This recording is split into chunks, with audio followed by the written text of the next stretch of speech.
Hi, everybody. It's Heath Davis Havlick again, coming to you in the new year, 2020, a whole new year of possibilities, and as Rilke says, of things that have never been. I just came off of a wonderful meeting this morning, my monthly Enneagram group that meets at my house. We call it Ennea Group, and it's a wonderful group of people who get together and read through part of a book. Right now we're going through for the second time The Wisdom of the Enneagram by Don Richard Riso and Russ Hudson. We went through it initially several years ago, and now we're going through it more in depth.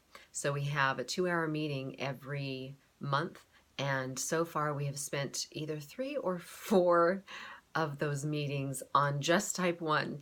So we're really taking our time and exploring what each type is like and what their wings are and how it makes a difference, and what their dominant instincts are and how it makes a difference. So it's a really rich time, and we bring in examples from our own lives, either if we're that type or we know someone of that type. So we're all learning and growing together. It's a great experience. And if you live in an area where maybe there are some other Enneagram enthusiasts, I encourage you to start that kind of local community as well, because it's super valuable. Also, last night I did some one-on-one Enneagram training and coaching with a friend before she goes back out into her job and her calling, which is in one of the nations of Africa. And so she was having some specific ongoing problems engaging with that culture, and part of that has to do with her Enneagram type. And it turns out that the culture that she has immersed herself in and lived in for years is actually the stress point of her personality type. So it's really important to understand how personality is functioning both within yourself and within the culture that you live in. Boy, that just yields all kinds of insights that can help you have better relationships and accomplish what you feel that you have been called to do, but in a way that honors the people that you live and work among as well. So there's just so many practical applications that are filled with compassion as well that the Enneagram can bring. So it's really fun and wonderfully exciting and nourishing to be involved in this kind of work.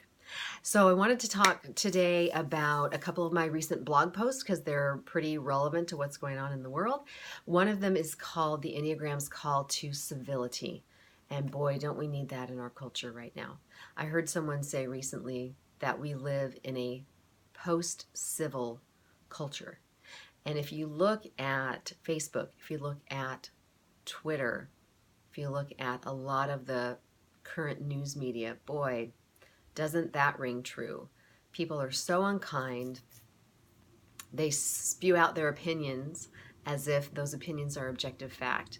They, ridicule and dehumanize and even demonize people who don't agree with them.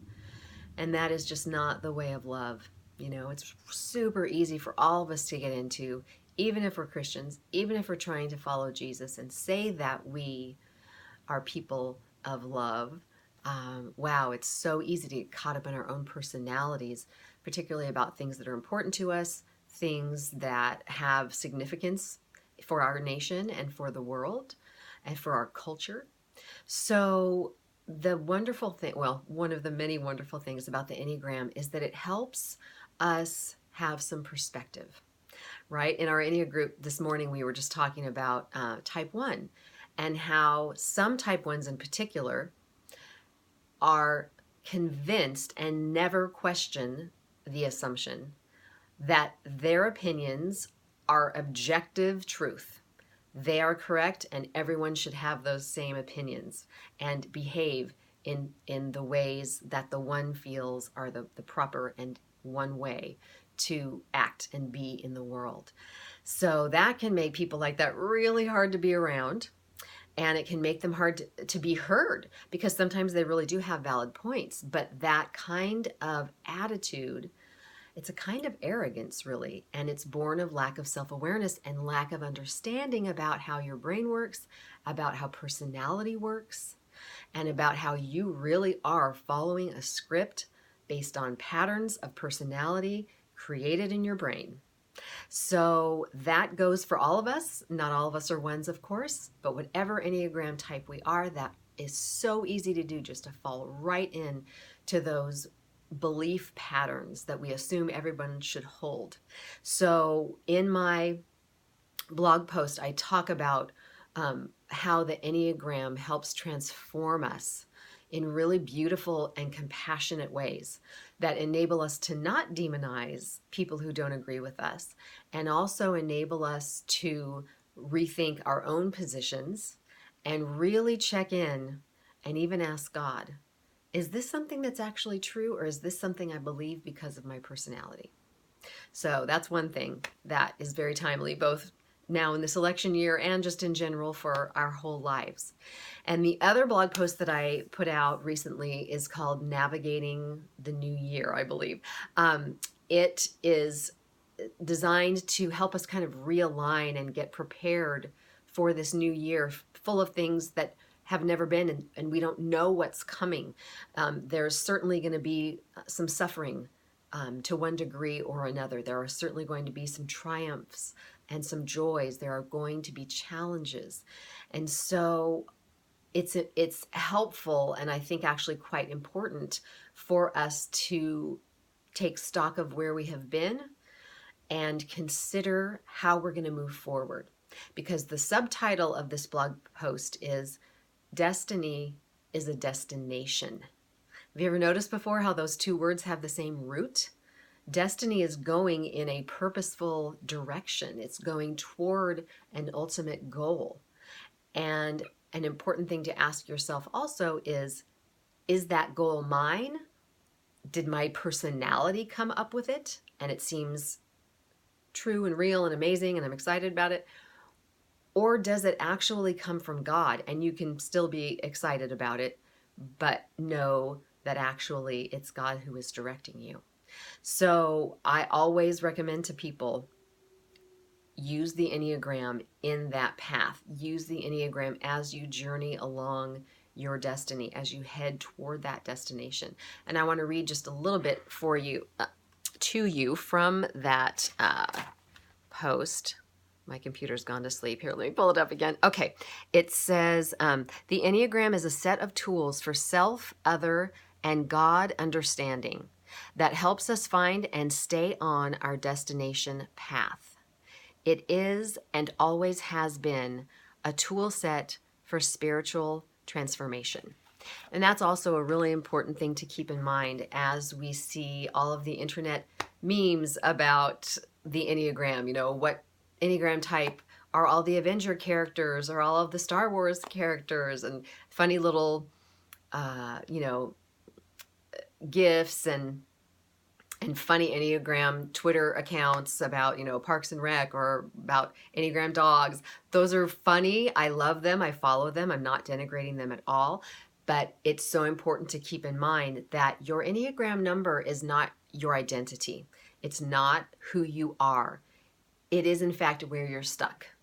It is your fixation along a continuum, that circle, remember, of the Enneagram symbol. And because you're stuck and fixated at one point, you're missing out on the other 8 ways of being. So don't make your Enneagram number your identity. I just always want to remind people of that. That's your starting point. That's where you need to focus on because that's how you're currently showing up in the world. But it is not a place for you to plant your flag and say, this is who I am, because it's not who you are. All right, so just wanted to give you a quick update as well about my book. It is now with the interior book designer. Who knew that was even a thing? I've never heard of such a thing in my life. But when you publish a book, you learn all kinds of things that you didn't know. And it's actually wonderful to be learning about all these different elements and aspects, because then the learning curve is over, and the next time I do it, it will be an easier process. At least that's the hope. So that's going on. I'll definitely keep you updated on when the book gets released. I'm planning to do both a live launch party and a Facebook launch party. So I'll let you know about that. And then also I'm speaking at my church's women's retreat in March, at least tentatively. That's what we've decided on. And I'm going to be speaking about the Enneagram as a tool of grace and spiritual transformation. So I'm very excited about that. And I've also been asked to do a Skype class for a women's group that have a particular Enneagram type. So I'm really looking forward to that as well. So if that's also something that you want, that you're looking for in your community, or if you want to do one-on-one coaching as well, just let me know. Or I do teaching and training as well.